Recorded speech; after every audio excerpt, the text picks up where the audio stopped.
For decades, rumours swirled within the gilded halls of Buckingham Palace, whispers of Queen Elizabeth II's private journals, said to contain her uncensored reflections, predictions, and private allegiances. These weren't state diaries. They were raw, personal, and fiercely protected, but no one imagined they'd resurface in a legal war, until now, and at the centre of this battle, a duchess no one expected to rise. Before we go deeper into what this really means for the royal family, make sure to subscribe so you don't miss a single update. The myth of the Queen's private journals had always lingered in the shadows of palace corridors.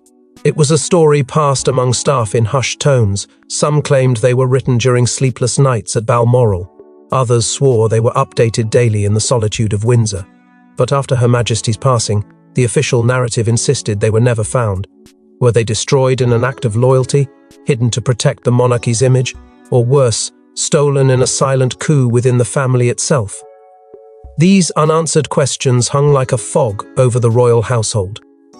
Whispers grew louder among staff and insiders that not only did these journals exist, but that they were never intended for public hands. Behind the polished smiles of public engagements, tension brewed between palace archivists and senior royals. Archivists hinted at missing catalogues, entries they couldn't explain, boxes sealed with royal crests that vanished from Windsor inventories. For a time it was considered royal myth-making, but in the Queen's final year, something shifted. She became more withdrawn, more intentional. Fewer public words, more private actions. And at the centre of those quiet movements, Sophie, Duchess of Edinburgh. Once seen as peripheral to the monarchy's power circles, Sophie had grown closer to the Queen during her last chapters. Quiet lunches, walks in private gardens, closed-door meetings where no aides were allowed. What was once brushed off as companionship now appears as a deliberate series of handovers, and it wasn't just idle companionship. The Queen had a reputation for emotional reserve, but behind closed doors, those who observed her during this time noted a profound shift. She became reflective, even anxious, as if trying to safeguard something greater than titles or ceremonies. The kind of introspection that only trusted few were allowed to witness. Sophie was among them not by rank, but by temperament. While others pushed for influence, she remained steadfast, loyal, and crucially, quiet. That silence would become her greatest weapon when the Queen made the most unorthodox move of her reign. Many now speculate that the journals contain more than family observations. They may house the Queen's unspoken truths, her doubts, her warnings, her pain over family fractures, and her coded hopes for the monarchy's future. There are rumours that they hold her real feelings about Princess Diana's legacy, her cautious distrust of Camilla's public rehabilitation, and even reflections on the generational struggle between tradition and modernity. If any of that is true, then the significance of the journals is explosive not just for the crown, but for history itself. And so, from the edges of royal attention, Duchess Sophie stepped into the centre of an unfolding storm. A woman long underestimated, now revealed to be the one person the Queen may have trusted above all others. Her quiet years suddenly cast in a new light as the chosen custodian of the Queen's final, most personal legacy. But if the existence of the journals had long been denied, how did they resurface, and why did they surface in Sophie's name? It began not with a royal decree, but with a dusty envelope in a forgotten Windsor storage vault. Inside, a sealed, leather-bound ledger bearing the Queen's crest, and beside it, a hand-penned codicil with Sophie's name inked in bold. Within minutes, the discovery triggered a lockdown and an emergency meeting of the royal trustees. What should have been a routine inventory review by archival staff turned into an immediate security escalation. The moment the Queen's unmistakable handwriting was recognized, protocol collapsed into chaos. The leather-bound ledger, wrapped tightly in velvet, bore a quiet weight less in physical size, more in symbolic consequence. When the codicil was opened and read aloud in a hushed corridor by the archivist-in-chief, jaws clenched and glances darted. It wasn't just a passing reference. The Queen had deliberately labelled Sophie Rhys-Jones as the sole custodian of reflective archives. Not guardian, not temporary caretaker, custodian. The legal implications were chilling. And yet, in that moment, no one could comprehend just how seismic this find would become. Word spread like wildfire. Within the hour, 3 senior royals were alerted: Prince Edward, Prince William, and Charles III himself. But strangely, no mention was made of Camilla, Queen Consort. Whether by oversight or design, LD only learn hours later through whispers in the corridors and panicked staff movements. When she did, her reaction would set the tone for a conflict that shattered royal equilibrium. But in those first frantic moments, the palace was focused on one question: how had these journals been missed for so long? The vault had been inventoried multiple times since the Queen's passing, and yet here they were, untouched, preserved, and marked with intent. As legal advisors rushed in and senior aides tried to contain the information, the debate over the codicil's meaning intensified. Reflective archives wasn't a term found in official protocols or constitutional reference. It was, by all accounts, a deeply personal phrase, one that palace lawyers found maddeningly vague yet alarmingly intimate. If it meant what some suspected, then Sophie wasn't just holding private family letters. She was holding the Queen's inner voice, her emotional record, her sacred thoughts, her judgment on every member of the family, living or dead. And in those thoughts, buried between pages, might lie damning truths about succession, betrayal, or secrets carefully hidden from the public eye. At the heart of the panic was the one truth no one dared to say aloud. Sophie was never supposed to be a contender in the family power struggle. She had always moved with grace, purpose, but never ambition. Yet, through quiet constancy, she had become the Queen's confidant. Now, the very royal traditionalists who once brushed her aside as a soft royal were scrambling to figure out how she had been elevated to such a privileged status. Behind closed doors, angry voices clashed with frantic whispers. Would the monarch survive the release of the Queen's emotional legacy, or would it unravel under its weight? And in the shadows of this storm, the divide grew clearer. On one side, those who believed in maintaining the illusion of unity, the veil of control. On the other, a duchess whose silence had earned her the one thing no title could grant: trust. But possession wasn't protection, and as palace factions mobilized, the legal battle began, exposing decades of hidden loyalties.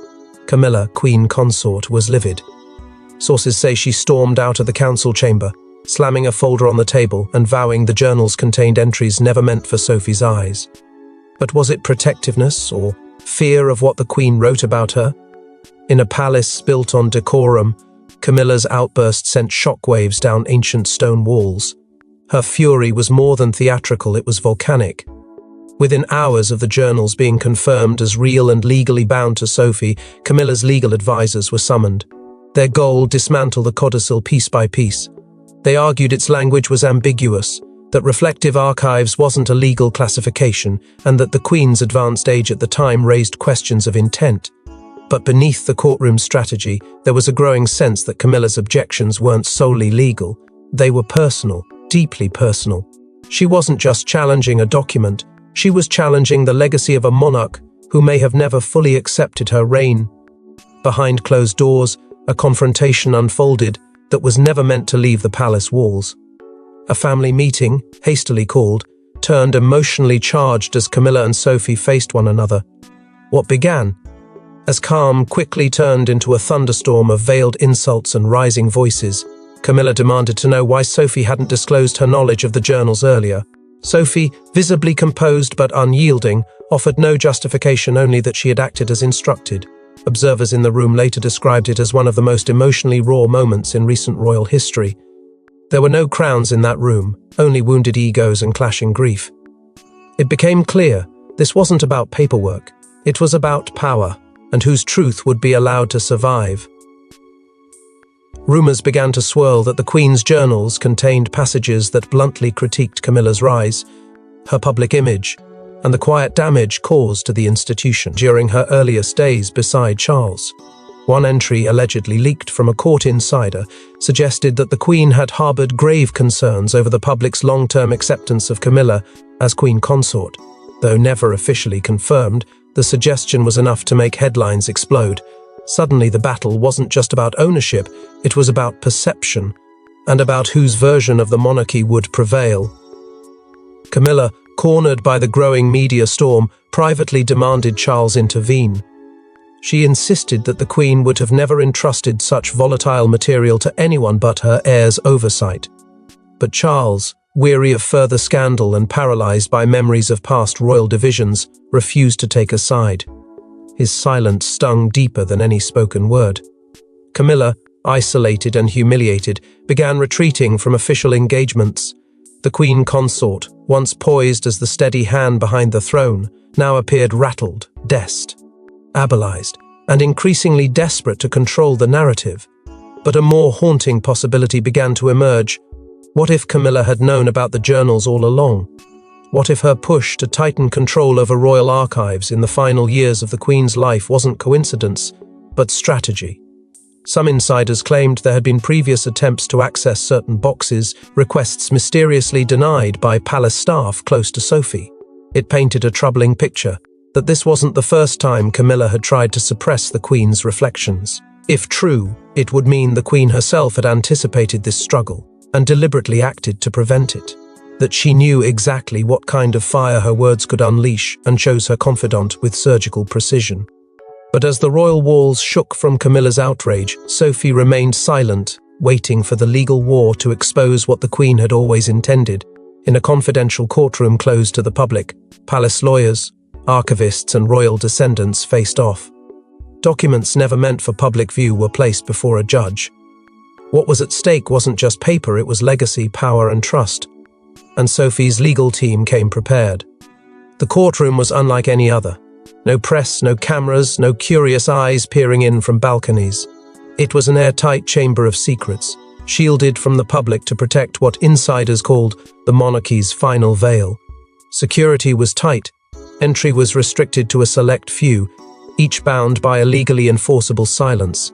But even silence couldn't suppress the tension that blanketed the air as Sophie's legal counsel stood, armed not with accusations, but with a meticulously compiled timeline, one that dismantled every illusion of coincidence. They began with the final year of Queen Elizabeth's life. Month by month, they outlined Sophie's private visits to Windsor, Sandringham, and Balmoral, visits that were never publicized, and often occurred late at night or early in the morning. These weren't ceremonial appearances. They were deliberate, intimate, and, as the courtroom learned, deeply significant. Accompanying the timeline was a testimony that stopped the room cold. A former royal aide, once employed in the Queen's inner domestic staff, recounted the moment he witnessed Her Majesty place 3 velvet-lined boxes into Sophie's arms. According to his sworn statement, the Queen whispered, "They're safest with you. No cameras, no press. Just 2 women in a private room and a quiet moment that now threatened to upend the royal order." Came the bombshell, the document everyone had speculated about but no one expected to be real. A second letter, written by the Queen and dated 3 months before her passing, emerged from Sophie's legal files. In it, the Queen plainly stated that the journals, containing my personal reflections, intended never for public display or political review, were to remain in Sophie's protection. The language was unmistakable. There was no ambiguity, no vague legal phrasing to reinterpret. It was a monarch's final, unfiltered wish. Camilla's legal team scrambled. They clutched at royal protocol laws drafted decades ago, some over a century old. They argued that such materials, regardless of personal wording, fell under the jurisdiction of the reigning monarch, meaning Charles now had ultimate claim. They tried to paint the Queen's phrasing as sentimental, not judicial. But each counter-argument felt brittle, strained, desperate in the face of such emotional clarity and legal strength. The judge listened. He asked careful questions, demanded clarity, but behind the bench his body language told its own story. He leaned in when Sophie's counsel spoke. He showed unmistakable interest when the former aide gave his account. He reviewed the second letter 3 times. And when Camilla's team invoked traditional statutes, he visibly frowned. He asked if any such statute had ever overridden a handwritten, posthumous directive from a monarch in her private capacity. They had no answer. As tensions mounted and proceedings neared conclusion, royal aides waiting outside began whispering. Something had shifted, and though the verdict remained sealed for now, those closest to the case knew this wasn't just about law, it was about whose voice would echo through history, the Queen's, or those trying to mute her from beyond the grave. As arguments ended and verdict neared, whispers from inside the courtroom leaked, and the impact reached every corner of the royal household. On a rainy afternoon, the decision came down like thunder. The Queen's private journals legally and rightfully belonged to Sophie, Countess of Wessex. The court ruling sent shockwaves not just through the palace, but across the Commonwealth. But the aftermath would be far from quiet. The courtroom doors remained shut to the public, but inside, the atmosphere was electric. The judge, steady but deliberate, delivered the verdict with quiet force. The Queen's codicil was not only legitimate, it was binding. The court recognized Sophie as the sole custodian of Her Majesty's reflective archives. There would be no appeal, no override. The monarchy had been handed its most intimate truths, and they were no longer protected by a crown. They were protected by a woman who had spent years in the background, who now stood center stage with the Queen's voice in her hands. According to those present, Sophie sat motionless for several seconds as the ruling echoed through the chamber. And then, for the first time in this quiet storm, emotion overwhelmed her. Tears streamed down her face, not of victory, but of weight, of realization. She hadn't simply won a legal argument. She had inherited a burden crafted over a lifetime by a sovereign who trusted her beyond protocol, beyond blood. Nearby, Camila stood without a word, her face unreadable, her exit swift. She did not address the media, nor did she return to her scheduled engagement later that evening. What was said in the car that took her back to Clarence House remains unknown, but insiders say she didn't speak for the entire ride. Charles remained silent. The king, whose own relationship with his mother was deeply complex, made no official comment.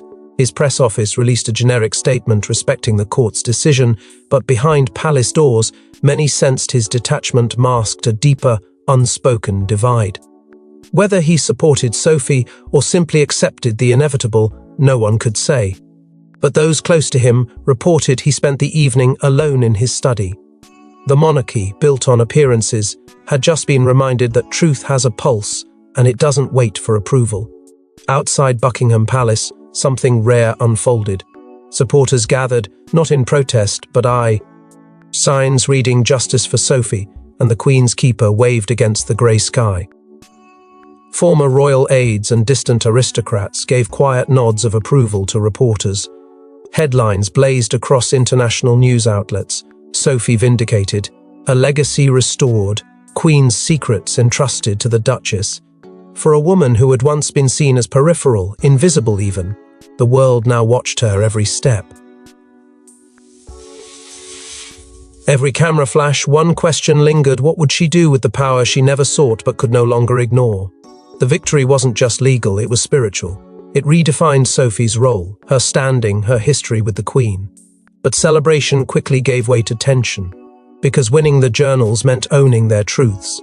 And some of those truths, buried in the Queen's candid reflections, could still rattle foundations if revealed. Sophie knew this wasn't the end. It was the beginning of a responsibility she alone could bear.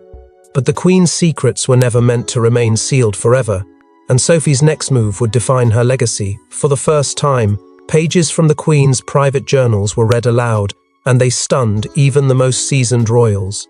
Names, emotions, warnings.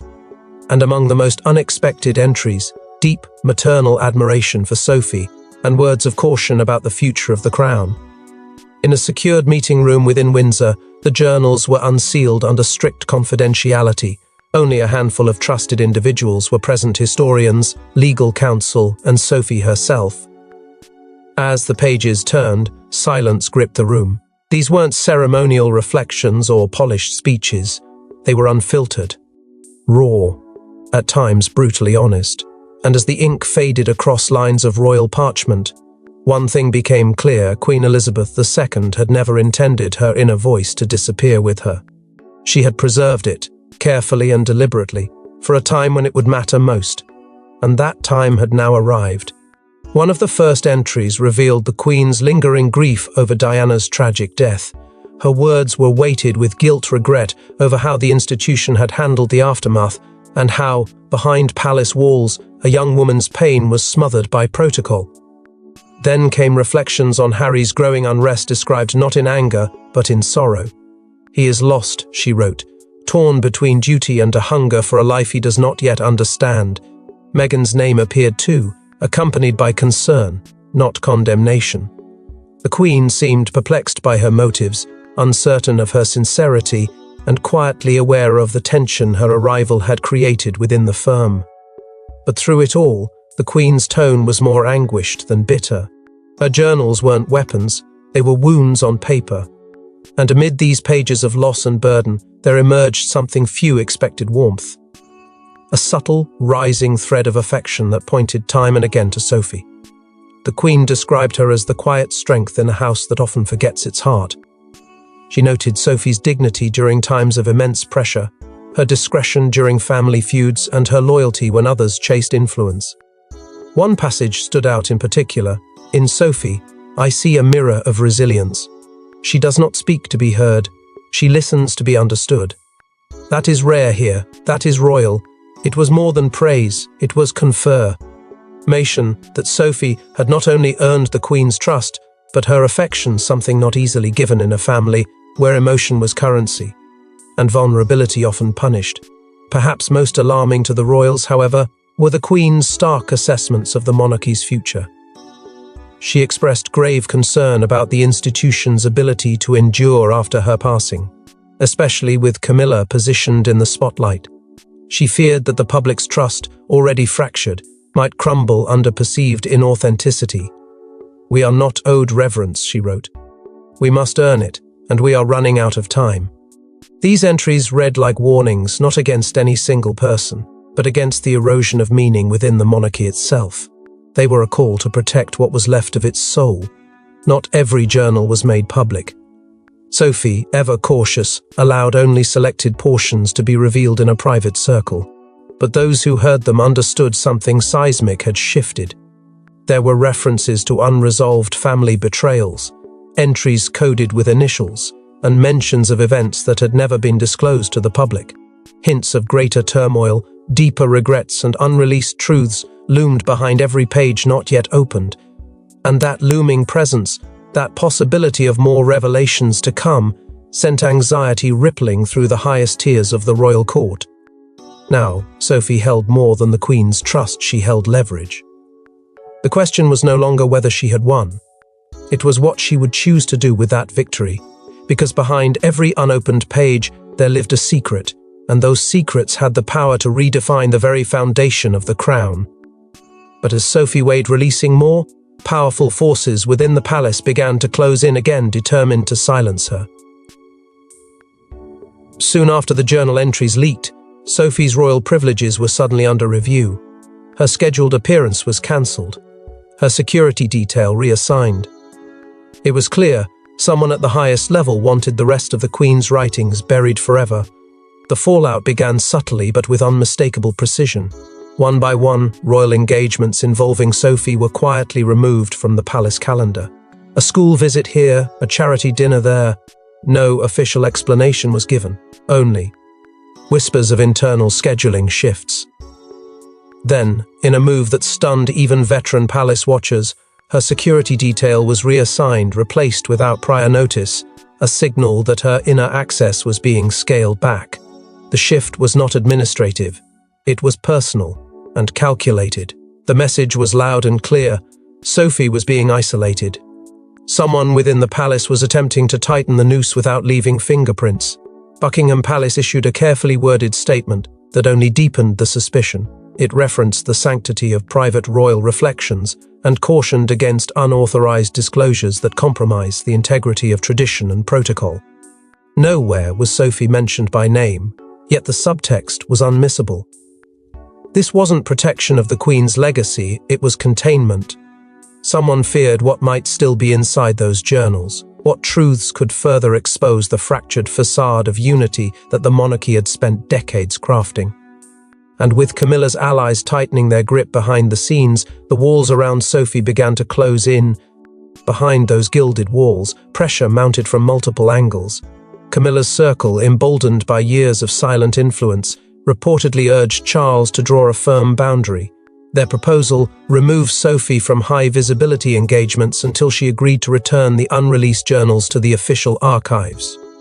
But Charles, ever the reluctant mediator, remained non-committal. His silence only fueled the storm. And in the midst of it, William found himself pulled between loyalty to the woman his grandmother revered and loyalty to the institution he was born to protect. According to Pal, Ace insiders, William expressed concern privately that the Queen's intentions should not be rewritten, yet he stopped short of defending Sophie publicly. His hesitation only deepened the sense that Sophie stood alone. Then the attacks turned indirect and cruel. Tabloid headlines suddenly emerged targeting Sophie's children, rehashing old irrelevant stories and inventing new ones with sinister timing. It felt coordinated, ruthless, a pressure tactic designed not to destroy her, but to break her resolve. The same institutions that once applauded her discretion now punished her for honoring the Queen's voice. It was a betrayal cloaked in etiquette. But not everyone stood back. Princess Anne, stoic and sharp-eyed, quietly began pushing back. Aides reported that she confronted key figures behind closed doors and warned against undermining the Queen's final act of trust. Her alliance didn't come with fanfare, but it was real. Anne had watched this family devour its own for years. This time, she would not stay silent. And Sophie, ever composed in the public eye, let something slip in private. In a closed-door meeting with her legal advisors, she hinted that she may publish the journals in full if the attacks continued. It wasn't a threat, it was a promise. The monarchy had asked for her silence, but it was the Queen who had given her the final word. But as palace pressure mounted, Sophie received a message that would reignite her courage and potentially change royal history. Buried inside one of the Queen's personal boxes, untouched for over a year, was a sealed letter marked, "For Sophie, only when challenged." The contents would bring Sophie to tears and cement her place in royal history forever. The envelope was tucked beneath layers of handwritten reflections and ceremonial keepsakes, easy to miss, yet impossible to ignore once found. It was discovered not by accident, but during a quiet moment of review, as Sophie retraced every artifact left in her charge. The handwriting was unmistakable, the phrasing deliberate. As her fingers broke the royal seal, a weight settled in her chest, a sense that what she was about to read was never meant to protect her from the storm, but to anchor her within it. The letter wasn't long, but it was profound. It began not with formality, but with warmth. The Queen wrote of loyalty, not the performative kind seen in titles or appearances, but the kind that endures silently when the world isn't watching. She spoke of moments no one else witnessed of Sophie's patience, her grace, her ability to uphold dignity while never seeking the spotlight. And then came the line that struck deepest, when all else crumbled, "I trusted you." The Queen did not pretend the journals would be received without resistance. She acknowledged the fire they would ignite. "My writings may unsettle many," she confessed, "but truth must never fear the light." It was a message meant to embolden, not console. To remind Sophie that the burden she carried wasn't a mistake, it was the last decision of a sovereign who saw beyond hierarchy and pageantry. The letter revealed something else. Few knew Princess Anne had been told of the Queen's decision and had agreed to stand beside Sophie if conflict arose. It explained Anne's quiet but unwavering support through the chaos. The Queen had not acted impulsively. She had laid down a plan, and now it was fully unfolding. In her final paragraph, the Queen's words turned from explanation to instruction. "You are not the keeper of pages. You are the keeper of truth. Let no crown silence it." And then the final line, written in bold ink, as if it were the only sentence that truly mattered. "Protect the truth. You are its keeper now." Sophie sat in silence for a long time after reading it. The palace may have sought to quiet her, But now she held proof undeniable and personal that the Queen had not just chosen her, she had entrusted her. And that trust now demanded action. With the Queen's blessing now in her hands, Sophie steps forward not as a side royal, but as the guardian of the monarchy's soul. Once dismissed as quiet and conventional, Duchess Sophie now walks with the full weight of a queen's trust. The nation watches her not as a background royal, but as the woman who dared to honor truth over tradition, no matter the cost. In the days following the final revelation of the Queen's letter, Sophie emerged not with defiance but with poise. At a press gathering held in a modest but symbolic location, she delivered a public statement brief, composed and deeply personal. She spoke of duty, of reverence for the Queen's voice, and of the immense responsibility she now carried. There was no self-praise, no accusation, only a quiet confirmation that the Queen's intentions had been fulfilled. And yet, beneath the surface, the message was unmistakable. Sophie would not be silenced, and the monarchy would no longer be permitted to bury its own truth under the guise of protocol. Her tone was respectful but firm, graceful, yet unwavering. The reaction was immediate. Headlines that once relegated Sophie to footnotes now printed her name in bold. "The Queen's keeper," one declared. Sophie steps into her own, read another. Public support swelled across the country. Social media lit up with praise. Citizens who had grown weary of royal spectacle saw in Sophie something refreshingly rare, a royal who placed PR, incipal above perception. And as the tide of opinion turned, those who had tried to diminish her influence began to retreat into the background. Camila, notably absent from public appearances for weeks, issued no comment, no correction, no confrontation. Her absence said more than any statement could. Behind the palace doors, she was reportedly livid, but also politically cornered. The Queen's final wish had been respected, and any attempt to undermine it further now risked igniting public backlash of historic proportions. In a private meeting that drew considerable speculation, King Charles summoned Sophie to Clarence House. What was said in that room remains unknown. No aides were present, no notes were taken. But insiders noted a change in Sophie's bearing afterward, calmer, more resolute, as if something long held in tension had finally been acknowledged. Whether Charles offered apology, approval, or simply acceptance, it marked a turning point in the dynamic between sovereign and duchess. The lines of power had shifted, subtly but permanently. And as the storm settled, Sophie turned toward the future. She began quiet consultations with historians, scholars, and archivists, discussing how best to preserve the Queen's journals with dignity and transparency. There were whispers of a memoir, perhaps even a curated public release of selected writings, not as scandal but as testimony, not for drama but for legacy. She was no longer simply the Duchess of Edinburgh. She was the guardian of the Queen's soul, the keeper of her private truth, and the living embodiment of trust earned in silence and kept through fire. And so, in a world built on titles and tradition, one Duchess proved that loyalty, quiet strength, and truth still echo louder than crowns. Thanks for watching.